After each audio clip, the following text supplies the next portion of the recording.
In this video, we're going to be talking about how to fix your Afterpay account frozen error. So let's get straight into the video. The first thing you want to do is check the error message. Read the error message carefully and note any instructions or reference codes.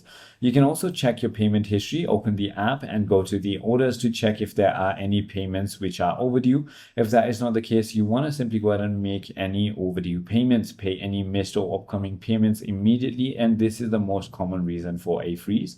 You can also go ahead and check your email. Afterpay may have sent you an email about your account. Follow any instructions provided.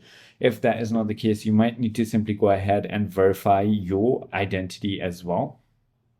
Simply follow the steps in the app or email to complete verification. You can also review the account activity, ensure there's no suspicious activity. If something looks wrong, contact the support team and update your information. You can also clear cache if you're on an Android or reinstall the app on your iOS. And if nothing works, simply contact the support team. I hope this video clarifies everything for you. If you have further more queries, feel free to comment down below and I'll see you on the next one.